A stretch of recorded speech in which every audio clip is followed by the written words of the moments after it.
자, 현장에 단서가 있었다. 예, 많이 듣던 수사 원칙 같은데요. 이 원칙이 사실은 뺑소니, 크림빵 뺑소니 사건에도 적용이 될 수 있었습니다. 하지만 현장에 단서가 분명히 있었는데 경찰이 그 단서를 찾고도 단서인지 몰라서 사건 해결에 시간이 걸렸다. 뭐 이런 내용인데 누수다반사 첫 번째 순서 한번 살펴보도록 하겠습니다.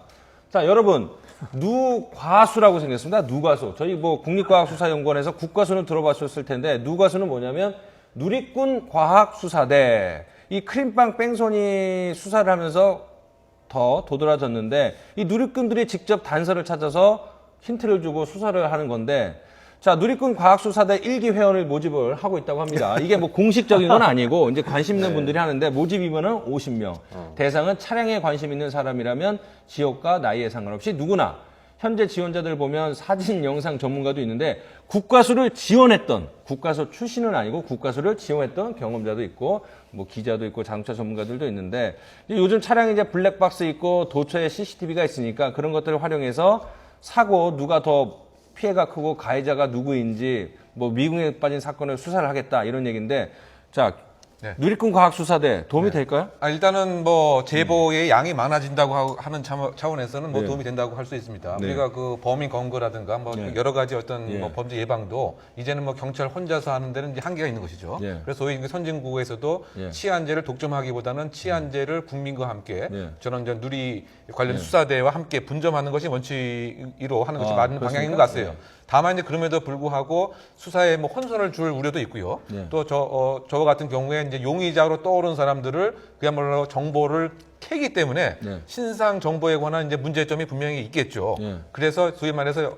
제보형 저와 같은 수사대는 우리가 이제 환영을 하고 네. 경찰도 상당히 이렇게 받아들여야 되지만 네. 신상 털기형 수사대 자체는 개인의 어떤 신상 정보의 어떤 침해라고 하는 이와 같은 이제 위험성이 있기 때문에 네. 그것은 조금 더 분리해서 우리가 좀 자, 바라봐야 되지 크림빵 않을까. 뺑소니 사건을 수사를 하는데 어쨌든 그 국민적인 관심을 불러일으키는 큰 역할을 한 게 바로 이제 누리꾼들, 뭐 과학수사대라는 이름을 넣어도 될지는 모르겠지만 어쨌든 누리꾼들의 의지가 많이 도움이 된 거는 분명히 긍정적인 측면인 것 같아요. 예, 이번에 진짜 보면은 CCTV를 분석하는 그런 분석의 글들을 보니까 네.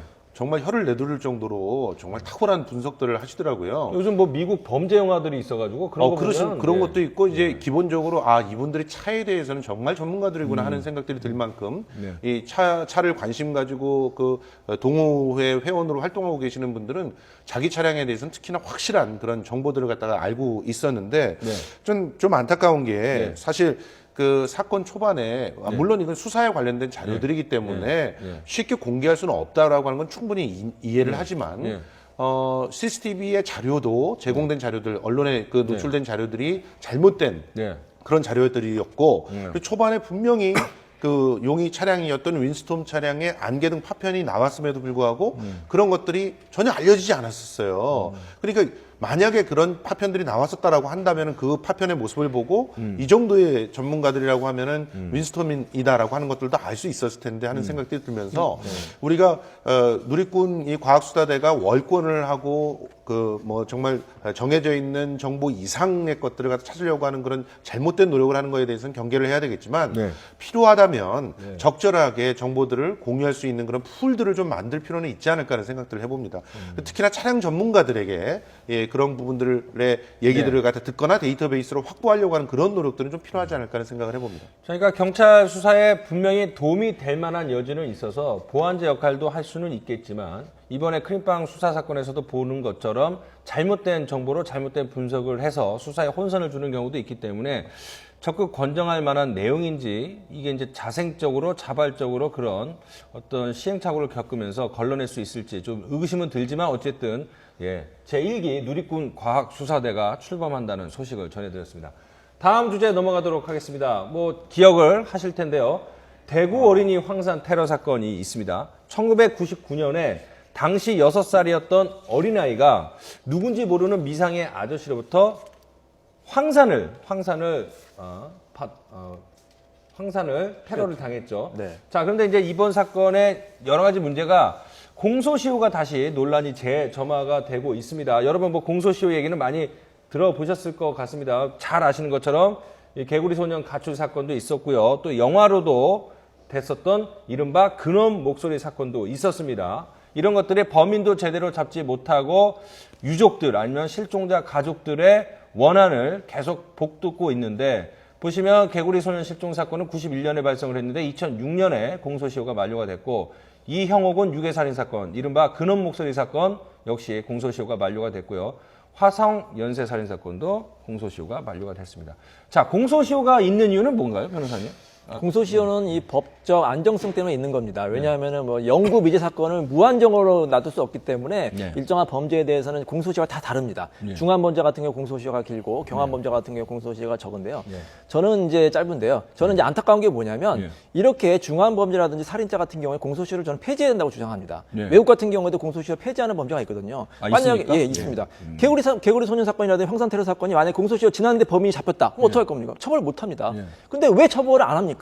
그 범인들을 봐줘야 되려면 어떤 이유가 있나요? 법적 안정성도 중요하지만 실제 진실을 밝히는 게 더 중요하잖아요. 그래서 저는 이런 사건 같은 경우, 이 황산 테러 사건 같은 경우도 그 어머니가 얼마나 안타깝습니까? 안타까워서 재정 신청까지 했습니까? 이런 사건 같은 경우에 특별법을 제정한다든지 해서 형법을 개정한다든지 해서 이 공소시효를 좀 연장하거나 폐지했으면 좋겠습니다. 그러니까 외국도 당연히 어느 나라든 공소시효는 있지만 외국 같은 경우에도 예외 조항은 있거나 그렇죠. 그렇기 예. 때문에 예, 그런 면을 좀 생각해 봐야 된다는 말씀입니다. 네, 그 공소시효 존재 이유가 지금 이제 말씀하신 그 법적 안정성이 있고요. 네. 그 이후에 또 중요한 것이 뭐냐면 과거 같은 경우에는 증거가 멸실 훼손될 수가 있다. 왜냐하면 상당 기간이 이미 다 지나갔기 때문에 예. 과거에 있는 거 갖고 증거가 오염되고 뭐 없어진다. 예. 그거에서 이제 공소시효의 존재의 의미를 찾았는데 예. 더 이상 그것이 이제 설득력이 없는 것이 네. 최근에 이제 여러 가지 과학 수사 덕분에 과학 수사 증거를 상당 기간 늘려서 보장할 수도 있고요.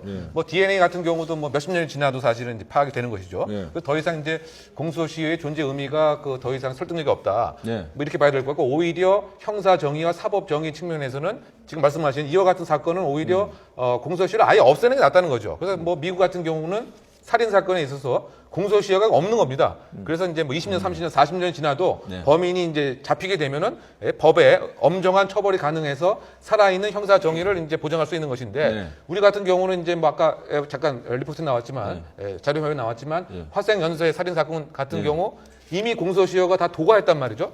그래서 설령 지금 어떠한 수사 단서로 범인을 잡는다고 하더라도 처벌을 할 수가 없는 것이고 지금 저 대구 어린이집 황산 테러 사건도 지금 이제 공소시효가 이미 도과되는 그 순간에 결국은 이제 이것을 정지시키기 위해서 재정 신청을 해서 그것을 일부 받아들였지만 이제 대법원에서 그것을 기각을 하게 된다면 더 이상 그 형사 정의를 찾을 수 없는 이와 같은 한계점이 있습니다. 그래서 우리의 입장에서도 형사 정의의 실현이라고 하는 측면에서 공소시효 제도를 다시 한번 또 개선할 필요가 있지 않나 이런 생각이 듭니다. 예. 실제로 공소시효 때문에 오히려 네. 사법 정의가 실현되지 못하고 있는 부분이 분명히 있습니다. 특히나 살인죄에 대해서는 예. 그러니까 이 살인죄에 준하는 부분에 대해서는 이미 타국에서도 공소시효를 없앤 그런 사례들이 계속 존재하고 있기 때문에 강력한 그런 사건들에 대한 공소시효는 빠른 시일 안에 재검토돼야 되지 않을까 자, 생각합니다. 공소시효 이렇게 보니까 패널 여러분들 다 의견이 일치되는 게 살인 사건이든 강력 사건에 한해서는 예외가 필요하다고 함에도 불구하고 화성 연쇄 살인이 됐던 근원 목소리 사건이든 예전에 있었을 때도 분명히 공소시효 논란이 있었거든요. 그런데도 왜 이렇게 보완이 안 되는 뭐 이유가 있을까요? 사실 이 법을 바꾸는 게 상당히 어렵거든요. 그리고 이 형사법을 바꾸는 것은 또 소급표 금지 원칙도 있고 여러 가지 또 피고인에게 불리하게 할 수 없기 때문에 상당히 까다롭습니다. 그리고 사실 아직까지도 우리 여론에서 좀 집중적으로 이거 부각을 시켜야 돼요. 사실 이 대구 뭐 황산 테러 사건이라든지 거기 안타까움만 전했지 이 공소시효의 문제점에 대해서는 정확하게 지적을 못 하고 있거든요. 그러니까 사실 이번 기로 인해서 이번 사건부터 공소시효를 연장한다든지 폐지하는 것을 빨리 집중적으로 우리가 논의를 하고요. 이 여론을 좀 활성화시킬 필요가 있습니다. 예. 자, 지금 대구 황산 테러 사건 피해자 가족들이 몇 년 동안 저렇게 고생을 하시고 또 여름철에도 이제 D-3 공소시효가 D-3인데 아직까지도 다행히 이제 3일은 남았습니다. 사흘은 남았는데 이것을 조금 보류를 시킬 수 있는 방법이 있어서 그 방법을 이제는 고민을 하고 계시다고 하는데 이 공소시효 문제는 다시 한번 이번 사건을 계기로 재검토하는 방안이 필요하지 않을까 이런 생각이 듭니다.